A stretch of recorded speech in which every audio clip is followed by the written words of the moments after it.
company obtained patent rights for the toy bricks. The manner in which the studs fix onto another brick. So those structures were patented, and as you know, patent lasts for a maximum of 20 years now.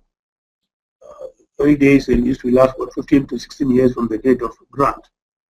But it doesn't matter, the duration is fixed. It cannot be extended further. So within 20 years, the patents expire. If the patents expire, then other manufacturers can make similar products and compete with Lego. Now, how did Lego survive despite the expiry of the patent rights? Lego also registered the industrial designs for the shape of the products.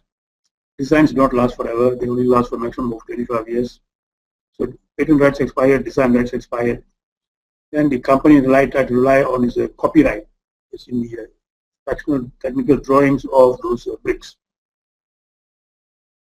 And they sued others who copied their product for the same type of bricks. Unfortunately, Lego lost their cases because the courts held that there were not sufficient changes in the drawings from the original bricks. There's no further originality or skill was involved. So Lego lost its copyrights. But Lego is still a market leader in the market. And how do they maintain the market share? That is because when they had the patent rights, they were able to sell the products at a premium price because there was no competition to the products. Competitors were far from entering the market by the existence of Lego's patent rights. So whatever extra profit they made in selling the products at a premium price was channeled to promoting their brand. So the brand, or the trademark Lego, was promoted as a premium brand, and trademarks registered trademark lasts for 10 years, but they can be renewed every 10 years. So they literally can last forever. For example, the Coca-Cola brand is more than 100 years old, but it is still in use. So the company continuously renews the registration trademark so that they have registered trademark rights for the brand Coca-Cola. So similarly, Lego as a brand is registered and they come to use it. So if the company spends the money on promoting the trademark from the premium profits you make from the initial protection against by the existence of the patents.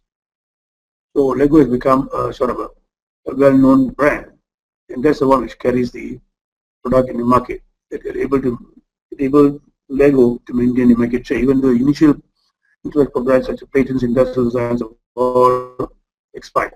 So now if a consumer goes to a toy store, there will be several other products which perform similar to the Lego bricks, or in fact they may look an identical Lego bricks, but the consumer still prefers to buy the Lego bricks because he trusts the brand.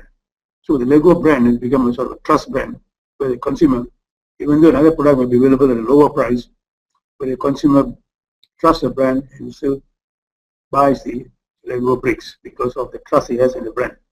So Lego has converted a trademark, ordinary trademark, into a brand that is trusted by the public, and that's the one that still attracts the customers, even though Lego faces competition in the market through other low-cost products in the market.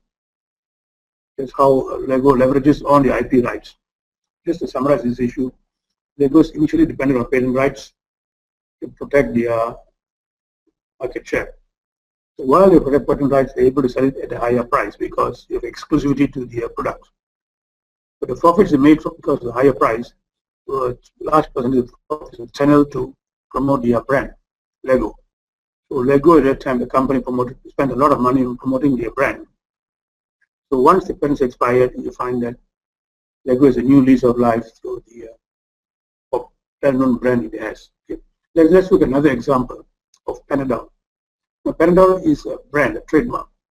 The actual product is paracetamol. That's the chemical name for the drug. Now, the patents for the paracetamol drug has long expired, but a company still maintains a trademark Panadol. So consumers, if they want to buy paracetamol, when they go to the drugstore, they still ask for Panadol. They don't ask for paracetamol, even though there are other products in the market which may be offered at a lower price, but the consumer still asks for the brand name Panadol because it has become a trusted name, similar to the Lego trademarks I quoted earlier. Okay. Let's look at another example in the pharmaceutical area, Viagra. Most of you know what this drug is for, but the drug Viagra itself was initially protected by way of patent rights. Now, some of the patent rights have expired, some have been declared invalid. But the company, when you protect by enjoy patent rights, promoted the brand itself, which is Viagra. So now there are many other similar products which perform the same function, chemical function as this drug, are in the market. Okay. Because they are protected by patents. But yet, when the consumer wants to buy this drug, still asks for the brand name, even though it's priced higher than the other products which perform the same function. So here the trademark now carries the business further. So even though Pfizer may have lost their patent rights, but they're able to still maintain a substantial share of the market because of the existence of their brand, which they have developed earlier when the patent rights were in subsistence and they had exclusivity to the market via the patent rights. So you can see the transition. So initially when a product is introduced into the market, companies rely on patent rights to obtain exclusivity to the product in the marketplace. The exclusivity market gives the company the opportunity to sell at a higher price. So the extra profits the company makes is used to either to do further R&D or to improve the brand name. So that when the company knows that the brand expires, when the when the patent expires, they'll be still able to maintain a market share to the brand, which they would have been promoted heavily. So that's how IP rights are used from at one stage to another stage. Now, this is a local example. When I was young, there was this popular drink, Red Lion, in the market. It's an orange crush drink. But now that brand, you go to the shop, you can't find any Red Lion drinks. They disappear from the shelves. What you find is a Red Bull, of course, with a completely different company. But you look at the brand value. When Red Lion was first introduced in the market, the Malaysian market, the company did not extensively promote the Red Lion, and the Red Lion brand has now actually disappeared in the market. Whereas Red Bull is a recent brand, and the company invested heavily on promoting the brand on a global basis. So now the value of the company is much in the value of the trademark Red Bull. So, and both drinks from the Red Lion is from Malaysia. Red Bull is the origin of this is from Thailand. Although the drink was taken from Thailand and promoted as a health drink by companies from the West. They started small but grew big. So when you talk about different IP rights, you need to consider different IP rights at different stages of a product life cycle. Okay. They all do not play the same function or same role at the same time in life cycle of the product. That's an example here. What IP rights? Like, I'll give you an example of one of my clients' products. This is red palm oil. Now, the process of producing the red oil from crude palm oil, okay, the technical process is covered by patent rights. Okay. There could be one patent or more. In this case, there are more than one patent in the technology to produce the red oil from crude palm oil. So the technology to produce the oil is protected by way of patent rights. The composition of the oil plus the process of making the oil is protected by way of patents. So there can't be any other competitors producing the same product or using the same process. So that gives exclusivity to the company to produce this product.